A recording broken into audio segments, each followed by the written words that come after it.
Je suis donc professeure des écoles dans une petite école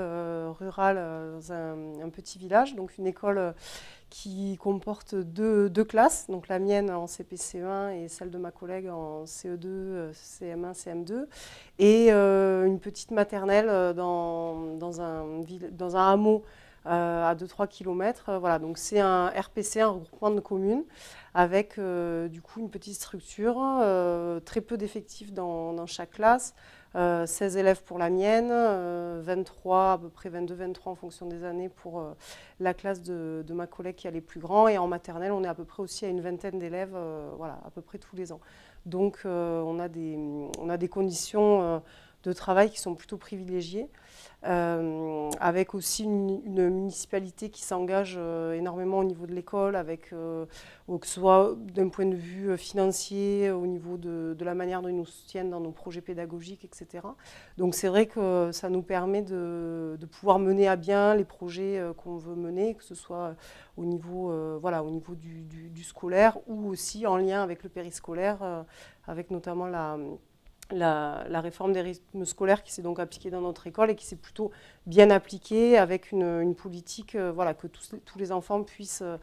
avoir accès à toutes les activités présentées pour un moindre coût au niveau des parents. Donc c'est vrai qu'on est plutôt dans un cadre assez favorisé, assez idéal au niveau de cette école. Voilà, avec au niveau donc des familles du village, plutôt des gens néo-ruraux, donc qui sont à la campagne mais qui travaillent plutôt en ville. Donc aussi une population assez favorisée. Je pense que c'est une minorité d'écoles qui aujourd'hui peuvent présenter des atouts et des qualités comme dans celle dans laquelle je travaille. C'est vrai que quand je discute avec des collègues, que ce soit donc, dans les écoles rurales donc, qui ont à peu près les mêmes configurations en termes de population, de village, ou sur les villes aux alentours, au niveau des collègues qui travaillent donc dans des écoles avec un plus gros effectif, c'est vrai que je me rends compte que très peu de mes collègues peuvent partager les mêmes témoignages que moi, parce qu'on est plutôt dans des écoles avec des classes surchargées, même parfois dans le milieu rural. Et avec souvent donc, des municipalités qui n'ont pas forcément les moyens ou qui ne font pas le choix de mettre la priorité financière vers les écoles, donc avec des enseignants qui se retrouvent un petit peu bloqués dans leur démarche ou dans leur projet parce que financièrement ça ne suit pas. Même j'ai des collègues qui ont passé leur samedi après-midi à aller laver des voitures pour pouvoir financer une sortie, un projet, etc. Donc avec évidemment les familles et les parents, mais c'est vrai que voilà, la question se pose, est-ce que dans l'école française et républicaine, c'est voilà, aux familles et aux enseignants d'aller un petit peu comme ça chercher de l'argent pour que tous les enfants puissent profiter de certains projets hors de la classe, qui peuvent aussi permettre d'avoir une ouverture vers d'autres milieux. Donc au niveau de certaines classes où il y a par exemple des élèves avec des besoins particuliers, avec un besoin au niveau humain plus important, que ce soit au niveau des AVS ou au niveau d'enseignants, et du coup on n'a pas forcément toujours les moyens, voilà, de pouvoir subvenir à ces besoins-là, et certains élèves du coup restent donc sans aide particulière, ce qui donne énormément de difficultés aux enseignants qui doivent gérer donc dans leur classe souvent différents niveaux, différentes difficultés, et qui rendent du coup les conditions de travail assez difficiles, avec des enseignants qui sont en difficulté face à leur travail et qui ne trouvent pas d'appui au niveau de ce qui devrait pourtant être mis en place, et qui du coup se trouvent très seuls dans leur classe et ont des difficultés qui du coup se traduisent par ça peut aller jusqu'à des arrêts maladie, parce que voilà, ils en peuvent plus, et du coup c'est trop difficile pour arriver à mener à bien leur métier. Donc c'est vrai que voilà, par rapport moi à ce que je peux vivre, et par rapport à tous à des témoignages que je peux avoir de collègues, Ça m'est toujours assez difficile parfois d'ailleurs de leur parler de ce que moi je peux vivre parce que je me sens vraiment comme une minorité. Alors je sais que c'est possible parce que effectivement quand il y a les moyens, quand les choses sont mises en place, on peut vraiment faire des choses de qualité sans mettre aucun élève sur le côté, en arrivant à les amener tous donc voilà, au maximum de leurs possibilités. Et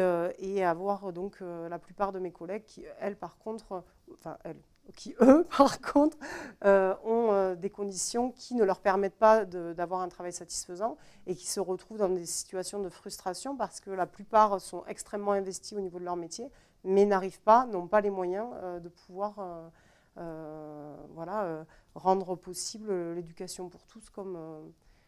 ils devraient pouvoir le faire. Au vu donc, des études qu'on nous demande aujourd'hui de faire avec donc, le master 2